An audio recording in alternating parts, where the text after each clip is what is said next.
Have you ever wondered what really happens when you give her space? It can feel counterintuitive.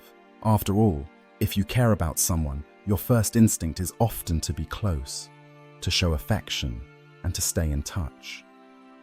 But time and time again, people notice that when they finally pull back a bit, she tends to reach out, sometimes even more enthusiastically than before.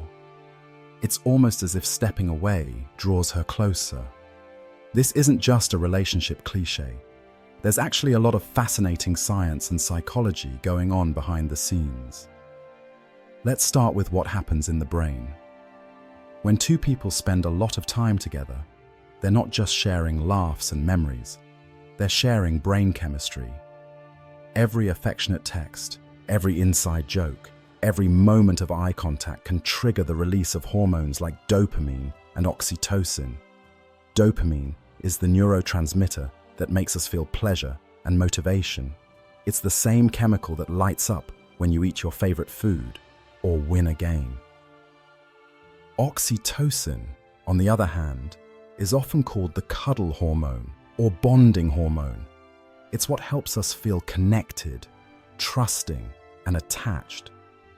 Scientific studies have shown that oxytocin levels increase during physical touch, like hugging or kissing, and even during positive social interactions.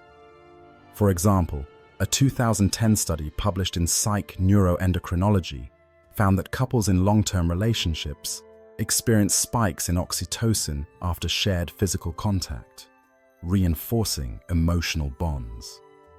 But here's where things get interesting. When you suddenly put some distance between you and her, maybe you stop texting first, or you're not always available for plans, her brain and body notice the change. The usual hits of dopamine and oxytocin are suddenly less frequent. This shift can trigger a subtle sense of craving, almost like missing your morning coffee. The absence becomes noticeable, and her mind starts to focus on what's missing: you. This is the brain's natural reward system at work. When something brings us pleasure or comfort, we want more of it, and when it's gone, we notice. Research on reward and attachment also supports this notion. The concept of anticipation plays a crucial role here. A 2012 study in Nature Communications highlighted how anticipation of a reward, like the possibility of reconnecting, can be more pleasurable than the reward itself. The absence heightens anticipation, making the eventual reunion even more rewarding. On top of that, there's a mild stress response. Humans are creatures of habit, and when someone we care about suddenly isn't around as much, our bodies can interpret that as a mild form of loss or uncertainty. This can lead to an increase in cortisol, the body's primary stress hormone. She might start to feel a bit restless, anxious, or even just a little bit sad. Our brains are wired to seek out what will relieve that discomfort, and reconnecting with you, the source of previous comfort and happiness, feels like the perfect solution. The attachment theory further explains this. According to psychologist John Bowlby, our early relationships with caregivers shape how we respond to separation and intimacy later in life. Those with secure attachment tend to handle separation with resilience, while those with anxious attachment styles may experience heightened longing and worry. Interestingly, a 2005 study published in the Journal of Personality and Social Psychology found that individuals with anxious attachment are more likely to experience increased cortisol levels during separation, intensifying feelings of insecurity and longing. There's also something called the Zeigarnik effect, which is the tendency for people to remember unfinished or interrupted things better than completed ones. When you're always available, the story feels complete. She knows exactly where she stands, and the mystery is gone. When you pull back, it leaves things a little open-ended, and our brains can't help but dwell on what's unresolved. This can make her think about you more, replay old conversations, and wonder what you're up to.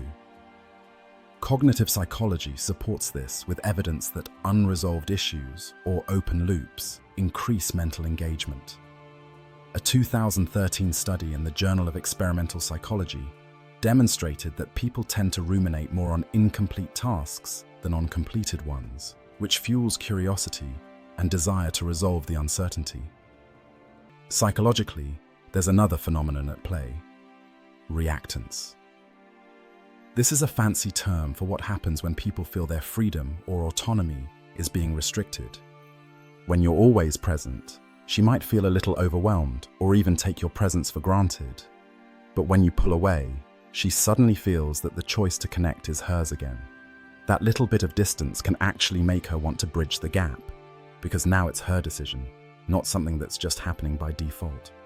Reactance theory, developed by Jack Brem in 1966, explains how the restriction of freedom can motivate people to reassert that freedom by doing the opposite of what's imposed. In relationships, this means that giving her space can trigger a desire to regain autonomy and control, thus increasing her motivation to reconnect. It's also important to consider attachment styles. Some people are naturally more comfortable with closeness, while others need more independence. But for many, a bit of space creates a healthy tension, a kind of emotional reset. Without constant interaction, both people have a chance to reflect, pursue their own interests, and remember what they appreciate about each other.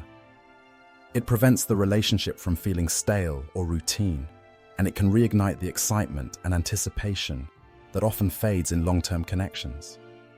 From an evolutionary perspective, this pattern makes a lot of sense. Early humans needed strong bonds to survive, but they also needed to be okay with brief separations for hunting, gathering, or protecting the group. Our brains evolved to handle these cycles of closeness and distance, making the reunion feel rewarding and meaningful. But here's the key.